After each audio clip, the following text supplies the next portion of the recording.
ಪಕ್ಷಾತೀತವಾಗಿ ಮಾತನಾಡೋಣ ರೀ. ಆಯ್ತು, ಅವ್ರು ಕಾಂಗ್ರೆಸ್ ಪಕ್ಷದ ಮೇಲೆ ಆರೋಪ ಮಾಡಿದ್ರು. ನಾನು ಕೇಳ್ತಾ ಇರೋದು, ಸರ್ಕಾರ ನಿಮ್ಮ ಪಕ್ಷದ ಕೈಯಲ್ಲಿದೆ, ನಡೆಸ್ತಾ ಇರೋದು ನಿಮ್ಮ ಪಕ್ಷದವರು. ಒಂದು ನಿರ್ಭೀತವಾದ ವಾತಾವರಣವನ್ನ ನಿರ್ಮಾಣ ಮಾಡಿಕೊಡೋದು ಒಬ್ಬ ಜನಪ್ರತಿನಿಧಿಗೆ ಸಾಧ್ಯವಾಗ್ತಾ ಇಲ್ಲ, ಒಬ್ಬ ಸರ್ಕಾರಿ ಅಧಿಕಾರಿಗೆ ಸಾಧ್ಯವಾಗ್ತಾ ಇಲ್ಲ ಅಂತಂದ್ರೆ ನಾವು ಜನಸಾಮಾನ್ಯರಾಗಿ ಯಾರನ್ನ ಬ್ಲೇಮ್ ಮಾಡ್ಬೇಕು ಇದಕ್ಕೆ? ಇಲ್ಲ, ಈಗ ಒಂದೊಂದು ಪ್ರಕರಣ ವಿಭಿನ್ನವಾಗಿರ್ತವೆ, ಬೇರೆ ಬೇರೆ ಜಾಗದಲ್ಲಿದೆ. ಯಾಕಂದ್ರೆ ಈಗ ಜೆಡಿಎಸ್ ನ ಶಾಸಕಿಯವರ ಮನೆಗೆ ಕಾಂಗ್ರೆಸ್ ನಾಯಕ ಮನೆಗೆ ಹೋಗಿದ್ದ, ಮರಳು ಏನ್ ನಾವು ಕೆಲಸ ಮಾಡ್ತಾ ಇದೀವಿ ಅದಕ್ಕೆ ತಡೆ ಕೊಡಬೇಡಿ ಅಂತ ಹೇಳಕ್ ಹೋಗಿದ್ದ, ಅಥವಾ ಅದು ಧಮಕಿ ಹಾಕಿದನ ಅವ್ರು ದೂರು ಕೊಟ್ಟಿದ್ದಾರಾ? ಅದಿಲ್ಲ. ಅವರು ಧಮಕಿನ ಹೋಗಿರ್ಬೋದು, ಚರ್ಚೆ ಮಾಡಿರಬಹುದು, ನೀವೇನೋ ತಡೀತಾ ಇದ್ದೀರಂತೆ, ಅಧಿಕಾರಿಗಳಿಗೆ ಹೇಳ್ತಾ ಇದ್ದೀರಂತೆ ತಡೀರಿ ಅಂತ ಕೇಳಕ್ ಹೋಗಿರಬಹುದು. ಬಟ್ ನಮಗೆ ಬಂದಿರತಕ್ಕಂಥ ಮಾಹಿತಿ, ಆತ ಧಮಕಿನೂ ಹಾಕಿಲ್ಲ, ಇವರು ಅವ್ರ ಮೇಲೆ ದೂರನ್ನು ಕೊಟ್ಟಿಲ್ಲ. ಆದ್ರೂ ಕೂಡ ಜನ ಜಾಸ್ತಿ ಸೇರ್ಕೊಂಡಿದ್ದಾರೆ ಅಂತ ಹೇಳಿ ಆಗಿರತಕ್ಕಂತಹ ಇದು ಅಗತ್ಯ ಇರಲಿಲ್ಲ. ಅಲ್ಲಿ ಕಾಂಗ್ರೆಸ್ ನಾಯಕನಿಗೆ ಅವ್ರ ಮನೆಗೆ ಹೋಗೋ ಅಗತ್ಯ ಮೀನುಗಾರಿಕೆ ಮಾಡೋದ್ರಲ್ಲಿ ಏನ್ ತಪ್ಪು ಅಂತ ಅವ್ರು ಕೇಳ್ತಾ ಇದ್ದಾರೆ ಸರ್. ಆಯ್ತು, ಆಗ್ಬೋದು. ಅದ್ರೊಳಗೆ ನಿಮ್ ಸಮರ್ಥನೆಗೆ ಅವ್ರ ಉತ್ತರ ಸಿಕ್ತು ಸರ್. ಅವ್ರು ಧಮಕಿ ಹಾಕ್ತಿದ್ರು ಅಕ್ರಮ ಮರಳುಗಾರಿಕೆ ಮಾಡೋದು ತಪ್ಪೇನು ಅಂತ ಕೇಳಿದ್ರೆ ಇದನ್ನ ಹೆಂಗ್ರಿ ಸಮರ್ಥಿಸ್ಕೊಳ್ತೀವಿ? ಈಗ ನಾನು ಅದು ಅಕ್ರಮನ ಸಕ್ರಮನ ಯಾಕಂದ್ರೆ ಕಾನೂನು ಶಾಸಕಿ ಜನಪ್ರತಿನಿಧಿ ದೂರ್ ಕೊಡ್ಬೇಕು. ಯಾಕಂದ್ರೆ ಶಾಸಕಿ ಆಗ್ಲಿ ಸರ್, ಈಗ ದೂರ್ ಕೊಟ್ಟಾರ, ನಾವು ನಮ್ಮ ಮುಖಂಡರು ಅದನ್ನ ಪ್ರಶ್ನೆ ಮಾಡಿ ದೂರ್ ಕೊಟ್ರೆ ಯಾರೋ ದೂರ್ ಕೊಟ್ಟಿದ್ದಾರೆ ಅಂದ್ರೆ ಆಯ್ತು, ದೂರ್ ಮೇಲೆ ಕಾನೂನು ಬಾಹಿರ ಚಟುವಟಿಕೆಗಳು ನಿಲ್ಬೇಕಷ್ಟೇ. ಯಾಕಂದ್ರೆ ನಮಗೂ ಕೂಡ ಸರ್ಕಾರದ ಬಗ್ಗೆ ಒಳ್ಳೆ ಒಂದು ಅಭಿಪ್ರಾಯ ಅದ. ಏನಾದ್ರೂ ಬದಲಾವಣೆ ಮಾಡ್ತೀವೇನೋ ಮಾಡ್ಬೇಕೇನೋ ಅನ್ನೋಂಥದ್ದು, ಇದು ಸರ್ಕಾರ ಇದನ್ನ ಪ್ರಾಮಾಣಿಕವಾಗಿ ಅವ್ರಿಗೆ ಒಂದು ಗಮನಿಸಬೇಕನ್ನೋಂಥದ್ದು ನನ್ನ ಒಂದು ಒತ್ತಾಯ. ನಮ್ಮ ಉದ್ದೇಶ ನಟರಾಜ್ ಗೌಡ್ರೆ ನೋಡ್ರಿ, ಬಳ್ಳಾರಿಯಲ್ಲಿ ಶಾಸಕರ ಆಪ್ತ ಅಂತೆ, ಅವ್ನ್ ಗನ್ಮ್ಯಾನ್ ಅಂತೆ, ಅವ್ನ್ ಗನ್ಮ್ಯಾನ್ ಇಂದ ಒಬ್ಬ ನಿಮ್ಮದೇ ಪಕ್ಷದ ಕಾರ್ಯಕರ್ತನ ಸಾವಾಗತ್ತಂತೆ ಹೇಳ್ತಿರೋದು ನಾನಲ್ಲ, ನಾನೇನ್ ತನಿಖಾಧಿಕಾರಿ ಎಲ್ಲ ಹೇಳಿದ್ದು ಸಚಿವ ಜಮೀರ್ ಅಹಮದ್ ಖಾನ್. ಇದನ್ನು ಸಮರ್ಥನೆ ಮಾಡ್ಕೊಳ್ತೀರಿ? ಈಗ ಅಧಿಕಾರಿ ಮೇಲೆ ಸರ್ಕಾರಿ ಅಧಿಕಾರಿ ಶಿಡ್ಲಘಟ್ಟದಲ್ಲಿ ಸರ್ಕಾರಿ ಅಧಿಕಾರಿ ಅಮೃತಾ ಗೌಡ ಅವ್ರ ಮೇಲೆ ಧಮಕಿ ಹಾಕಿದ್ದು ನಿಮ್ಮದೇ ಪಕ್ಷದ ಕೆಪಿಸಿಸಿಯ ಕ್ಯಾಂಡಿಡೇಟ್, ಎಂಎಲ್ಎ ಕ್ಯಾಂಡಿಡೇಟ್ ಆಗಿ ನಿಂತಿದ್ದಂತ ವ್ಯಕ್ತಿ. ಇದಕ್ಕೂ ಸಮರ್ಥನೆ ಇದೆ. ಈಗ ಶಾಸಕಿ ಹೇಳ್ತಿದ್ದಾರೆ, ಕಾಂಗ್ರೆಸ್ ಪಕ್ಷದ ಮುಖಂಡರು ಮನೆಗೆ ಬಂದ್ರು, ಅಕ್ರಮ ಗಣಿಗಾರಿಕೆ ತಪ್ಪೇನು ಅಂತಂದ್ರು, ಮನೆಗೆ ಹೋಗೋ ಅವಶ್ಯಕತೆ ಏನಿತ್ತು? ಬೇಸಿಕಲಿ ಇದನ್ನು ಸಮರ್ಥಿಸ್ಕೊಳ್ತೀರಾ? ಇದೆಲ್ಲ ಪ್ರತ್ಯೇಕ ಪ್ರಕರಣ ಸರಿ. ಈ ಗೂಂಡಾ ಕಲ್ಚರ್ 3 ಪ್ರಕರಣದಲ್ಲಿ ಕಾಮನ್ ಸರ್. ಕೇಳಿ ಈಗ 2022 ಇತ್ತು, ಇಡೀ ರಾಜ್ಯ ಗೂಂಡಾ ರಾಜ್ಯ ತರ ಇತ್ತು. ಬಟ್ ಇವಾಗ ಆ ರೀತಿ ಇಲ್ಲ. ಆದಾಗ್ಯೂ ಕೂಡ ಈ ಪ್ರಕರಣಗಳಿದ್ದಾವಲ್ಲ, ಪ್ರಕರಣಗಳನ್ನು ನಾವು ಖಂಡಿಸ್ತೀವಿ. ಒಂದು, ನೀವು ಶಿಡ್ಲಘಟ್ಟದ ವಿಷಯ ಹೇಳ್ತಾ ಇದ್ದೀರಾ, 2 FIR ಗಳಾಗಿದ್ದಾವೆ. ಯಾರು ಆರೋಪಿ ಇದ್ದಾರೆ, ಆರೋಪಿ ತಲೆ ಮರೆಸ್ಕೊಂಡಿದ್ದಾರೆ, ಕೋರ್ಟ್ ಮುಖಾಂತರ ಅವನು ಬೇಲ್ಗೆ ಅಪ್ಲೈ ಮಾಡಿದ್ದಾನೆ ಅಂತ ಮಾಹಿತಿ ಇದೆ. ಅವನು ಪೊಲೀಸ್ ಅಧಿಕಾರಿಗಳು ಅವರನ್ನು ಶೋಧನೆ ಮಾಡ್ತಾ ಇದ್ದಾರೆ, ಹುಡುಕ್ತಾ ಇದ್ದಾರೆ. ಬಳ್ಳಾರಿ ವಿಷಯದಲ್ಲಿ ನಾವು ಅವ್ರ ಮೇಲೆ FIR ಮಾಡಿದೀವಿ, 6 FIR ಗಳಾಗಿದ್ದಾವೆ. ಜನಾರ್ದನ್ ರೆಡ್ಡಿನೂ ಆರೋಪಿ ಇದ್ದಾರೆ, ಶ್ರೀರಾಮುಲು ಆರೋಪಿ ಇದ್ದಾರೆ, ಭರತ್ ರೆಡ್ಡಿ ಕೂಡ ಆರೋಪಿ ಇದ್ದಾರೆ. ಅದು ತನಿಖೆ ಆಗ್ತಾರೆ. ಸುಮಾರು 28 ಜನನ ಅರೆಸ್ಟ್ ಮಾಡಿದ್ದಾರೆ. ಅಲ್ಲಿ ಪ್ರಕರಣಗಳಲ್ಲಿ ಯಾವಾಗಲೂ ಕಾಂಪ್ರಮೈಸ್ ಇಲ್ಲ. ಇವತ್ತು ನೀವು ಹೇಳ್ತಾ ಇರ್ತಕ್ಕಂಥದ್ದು ಜೆಡಿಎಸ್ ಶಾಸಕಿ ಮನೆಗೆ ಕಾಂಗ್ರೆಸ್ ನಾಯಕ ಹೋದ, ಅವ್ರ ಅಲ್ಲ ಅಕ್ರಮ. ನಾನು ಹೇಳ್ತೀನಲ್ಲ, ಆತ ಏನಾರು ಅವ್ರ ಮನೆಗೆ ಹೋಗಿದ್ರೆ ಅದು ಒಂದು ಶಾಸಕಿಯಾಗಿ ಅವ್ರ ಮನೆಗೆ ಹೋಗೋದ್ರೂ ತಪ್ಪಿಲ್ಲ. ಆದ್ರೆ ಅಲ್ಲಿ ಧಮಕಿ ಹಾಕಿದ್ದಾರೆ ಅಂತ ಏನಾದ್ರು ಮಾಹಿತಿ ಬಂದ್ರೆ ಖಂಡಿತವಾಗಿ 100ಕ್ಕೆ 100 ಭಾಗ ಇವರಾರು ದೂರ್ ಕೊಡಬಹುದು, ಯಾರು ಶಾಸಕಿಯವರು ದೂರ್ ಕೊಡಬಹುದು, ಇಲ್ಲ ಅವ್ರ PA-PS ದೂರ್ ಕೊಡಬಹುದು.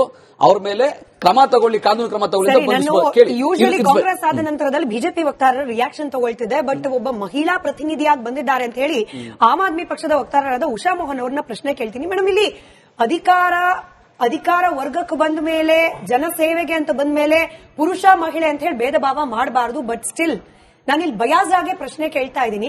ಮಹಿಳಾ ಅಧಿಕಾರಿ ಧಮಕಿ ಫೇಸ್ ಮಾಡಬೇಕು, ಮಹಿಳಾ ಶಾಸಕಿ ಧಮಕಿ ಫೇಸ್ ಮಾಡಬೇಕು. ಇದನ್ನ ಹೆಂಗ್ ನೋಡ್ತೀರಿ? ಇದೆಲ್ಲ ಪ್ರತ್ಯೇಕ ಪ್ರಕರಣಗಳು, ಪ್ರತ್ಯೇಕ ಪ್ರಕರಣದಲ್ಲಿ FIR ಆಗಿದೆ, ಕಾನೂನಾತ್ಮಕ ಕ್ರಮ ಆಗ್ತಾ ಇದೆ, ಗೂಂಡಾ ಕಲ್ಚರ್ ಇಲ್ಲ. ಈ ಸ್ಟ್ಯಾಂಡರ್ಡ್ ಉತ್ತರಗಳನ್ನ ಒಪ್ಕೊಳ್ಳೋ ಪರಿಸ್ಥಿತಿ ಇದೆಯಾ ಅಂತ?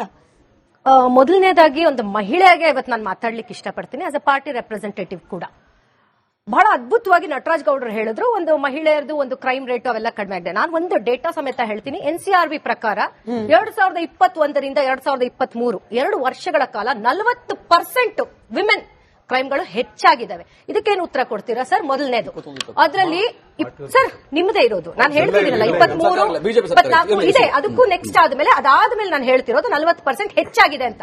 21ರಿಂದ 23 2 ವರ್ಷಗಳ ಕಾಲದ ನಂತರ 40% ಹೆಚ್ಚಾಗಿದೆ. ಅಂದ್ರೆ 24, 25 ಸೇರಿಸಿ ಹೇಳ್ತಿದ್ದೀನಿ.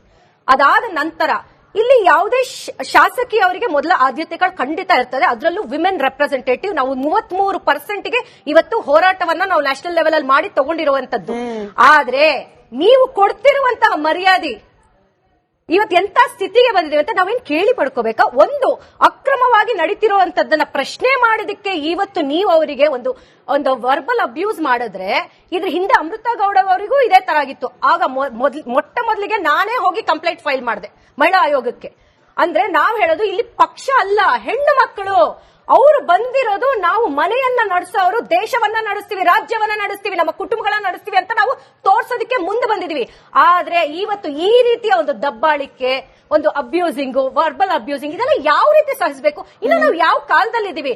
ಅವರಿಗಿಂತ ಬೆಟರ್ ಆಗಿ ಇವತ್ತು ನಾವು ರಾಜ್ಯಗಳಲ್ಲಿ ಒಂದು ಇದು ಕಾನೂನುಗಳು ತರಬಹುದು ಅನ್ನೋದನ್ನ ಪ್ರೂವ್ ಮಾಡ್ತಿರುವಂತ ಕಾಲದಲ್ಲಿ ಇನ್ನೂ ನಾವ್ ಎಷ್ಟು ದಿನಗಳು ಅಂತ ಇವ್ರ ಮಾತುಗಳನ್ನ ಕೇಳಬೇಕು. ಅದ್ರಲ್ಲೂ ವಿಶೇಷವಾಗಿ ನಾನು ಹೇಳೋದು ಲಾ ಅಂಡ್ ಆರ್ಡರ್ ಇಂದ ಹಿಡಿದು ಇವತ್ತು ಕಾಂಗ್ರೆಸ್ ಗವರ್ಮೆಂಟ್ ಅಲ್ಲಿ ಎಷ್ಟು ಹದಗೆಟ್ಟಿದೆ ಅಂದ್ರೆ, ನಿಜವಾಗ್ಲೂ ಸ್ಮಿತಾ ನಾನೇ ಹೇಳ್ತೀನಿ, ನಮ್ಮನೆ ಬೀದಿಗಳಲ್ಲೇ ನೀವು 12:30 ಮೇಲೆ ಓಡಾಡ್ಲಿಕ್ಕೆ ಆಗಲ್ಲ. ನಾನು ಹೋಟ್ಲು ಮುಚ್ಕೊಂಡು ಬರ್ತೇನೆ, ನಾನು ಹೋಟ್ಲು ನಡೆಸ್ತೇನೆ, ಕ್ಲೋಸ್ ಮಾಡಿ ಬರ್ಬೇಕಾದ್ರೆ ಎಷ್ಟು ಸಮಸ್ಯೆ ಆಗ್ತಿದೆ ಅಂತ ಹೇಳಿದ್ರೆ ನಾನು ಇದನ್ನ ರೈಸ್ ಮಾಡ್ತಾನೆ ಇದ್ದೀನಿ. ಇದನ್ನ ನಾನು ಲಾಸ್ಟ್ ವೀಕ್ ಒಂದು ಕಂಪ್ಲೇಂಟ್ ಹೆಚ್ಚಾಯಿತು ಅಂತ ಹೇಳಿ ನೀವು ಆರೋಪ ಖಂಡಿತವಾಗ್ಲೂ ಹೇಳ್ತೇನೆ ನಾನು ಇದನ್ನ. ನಾವು ಆಮ್ ಆದ್ಮಿ ಪಕ್ಷ ದಿಲ್ಲಿ ಸರ್ಕಾರ ಬಹಳ ಮಾದರಿ ಸರ್ಕಾರ ಅನ್ಕೊಂಡಿದ್ವಿ. ಇವನ್ ಗ್ಯಾರಂಟಿ ಯೋಜನೆ ಕೂಡ ಅವರೇ ಮೇಲ್ಪಂಕ್ತಿ ಹಾಕೊಟ್ರು. ಅವರ ರಾಜ್ಯಸಭಾ ಸದಸ್ಯ ಒಬ್ಬಳಿಗೆ ಮುಖ್ಯಮಂತ್ರಿಗಳ ಅಧಿಕೃತ ನಿವಾಸದಲ್ಲಿ ಅವರ ಸಹಾಯಕನೊಬ್ಬ ಹೊಡೆದ, ಫಿಸಿಕಲ್ ಅಸಾಲ್ಟ್ ಮಾಡದ ಅಂತ ಬಹಳ ಗಂಭೀರವಾದ ಪ್ರಕರಣ ನಡೀತು. ಅವಾಗ ಎಷ್ಟು ಕರ್ನಾಟಕದ ಕಾರ್ಯಕರ್ತರು ಯಾರಾದ್ರೂ ಪ್ರತಿಭಟಿಸಿದ್ರೆ ನೀವು ಆ ಮಹಿಳೆ ಪರವಾಗಿ?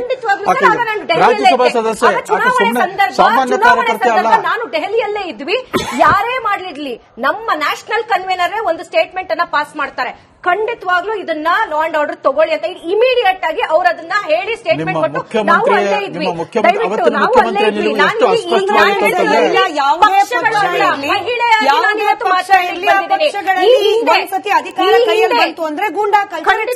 ನಾನು ಇನ್ನೊಂದು ವಿಚಾರ, ಈ ಹಿಂದೆ ಪ್ರಿಯಾಂಕ ಖರ್ಗೆ ಅವರು ಸಹ ಒಂದು ವರ್ಬಲ್ ಅಬ್ಯೂಸ್ ಮಾಡ್ತಾರೆ, ಅದನ್ನೂ ಸಹ ನಾವು ತಗೊಂಡಿದ್ವಿ. ಅದಾದ ನಂತರ ಬಿಜೆಪಿ ಎಂಎಲ್ಎಗಳು, ಇದು ಎಂಎಲ್ಸಿ ಆದಂತಹ ಒಬ್ರು ಮಾತಾಡ್ತಾರೆ, ಅದನ್ನೂ ಸಹ ನಾವು ಕಂಪ್ಲೇಂಟ್ ತಗೊಂಡು. ನಾನು ಹೇಳೋದು ಮಹಿಳೆಯಾಗಿ ನಾನು ಇವತ್ತು ಮಾತಾಡ್ತಿದ್ದೀನಿ, ಅದು ನಮ್ಮ ಪಕ್ಷದಲ್ಲಿ ಆದ್ರೂ ಕೂಡ ನಾನು ರೈಸ್ ಮಾಡಿದ್ದೀನಿ, ಅದನ್ನ ನಾನು ರಾಜಾರೋಷವಾಗಿ ಹೇಳ್ಕೊಳ್ತೀನಿ. ನಾವು ಆಮ್ ಆದ್ಮಿ ಪಕ್ಷ ದಿಲ್ಲಿ ಸರ್ಕಾರ ಬಹಳ ಮಾದರಿ ಸರ್ಕಾರ ಅನ್ಕೊಂಡಿದ್ವಿ. ಇವನ್ ಗ್ಯಾರಂಟಿ ಯೋಜನೆ ಕೂಡ ಅವರೇ ಮೇಲ್ಪಂಕ್ತಿ ಹಾಕೊಟ್ರು. ಅವರ ರಾಜ್ಯಸಭಾ ಸದಸ್ಯ ಒಬ್ಬಳಿಗೆ ಮುಖ್ಯಮಂತ್ರಿಗಳ ಅಧಿಕೃತ ನಿವಾಸದಲ್ಲಿ ಅವರ ಸಹಾಯಕನೊಬ್ಬ ಹೊಡೆದ, ಫಿಸಿಕಲ್ ಅಸಾಲ್ಟ್ ಮಾಡದ ಅಂತ ಬಹಳ ಗಂಭೀರವಾದ ಪ್ರಕರಣ ನಡೀತು. ಅವಾಗ ಎಷ್ಟು ಕರ್ನಾಟಕದ ಕಾರ್ಯಕರ್ತರು ಯಾರಾದ್ರೂ ಪ್ರತಿಭಟಿಸಿದ್ರೆ ನೀವು ಆ ಮಹಿಳೆ ಪರವಾಗಿ? ರಾಜ್ಯಸಭಾ ಸದಸ್ಯ ಸಾಮಾನ್ಯ ಕಾರ್ಯಕರ್ತೆ ಅಲ್ಲ. ನಾನು ದೆಹಲಿಯಲ್ಲೇ ಇದ್ವಿ, ಯಾರೇ ಮಾಡ್ಲಿರ್ಲಿ ನಮ್ಮ ನ್ಯಾಷನಲ್ ಕನ್ವೀನರ್ ಒಂದು ಸ್ಟೇಟ್ಮೆಂಟ್ ಅನ್ನ ಪಾಸ್ ಮಾಡ್ತಾರೆ, ಖಂಡಿತವಾಗ್ಲೂ ಇದನ್ನ ಲಾ ಅಂಡ್ ಆರ್ಡರ್ ತಗೊಳ್ಳಿ ಅಂತ ಇಮಿಡಿಯೇಟ್ ಆಗಿ ಅವ್ರು ಅದನ್ನ ಹೇಳಿ ಸ್ಟೇಟ್ಮೆಂಟ್ ಕೊಟ್ಟು ನಾವು ಅಲ್ಲೇ ಇದ್ವಿ.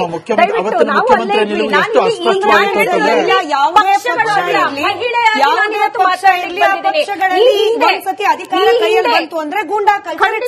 ನಾನು ಇನ್ನೊಂದು ವಿಚಾರ, ಈ ಹಿಂದೆ ಪ್ರಿಯಾಂಕ ಖರ್ಗೆ ಅವರು ಸಹ ಒಂದು ವರ್ಬಲ್ ಅಬ್ಯೂಸ್ ಮಾಡ್ತಾರೆ, ಅದನ್ನೂ ಸಹ ನಾವು ತಗೊಂಡಿದ್ವಿ. ಅದಾದ ನಂತರ ಬಿಜೆಪಿ ಎಂಎಲ್ಎಗಳು, ಇದು ಎಂಎಲ್ಸಿ ಆದಂತಹ ಒಬ್ರು ಮಾತಾಡ್ತಾರೆ, ಅದನ್ನೂ ಸಹ ನಾವು ಕಂಪ್ಲೇಂಟ್ ತಗೊಂಡು. ನಾನು ಹೇಳೋದು ಮಹಿಳೆಯಾಗಿ ನಾನು ಇವತ್ತು ಮಾತಾಡ್ತಿದ್ದೀನಿ, ಅದು ನಮ್ಮ ಪಕ್ಷದಲ್ಲಿ ಆದ್ರೂ ಕೂಡ ನಾನು ರೈಸ್ ಮಾಡಿದ್ದೀನಿ, ಅದನ್ನ ನಾನು ರಾಜಾರೋಷವಾಗಿ ಹೇಳ್ಕೊಳ್ತೀನಿ.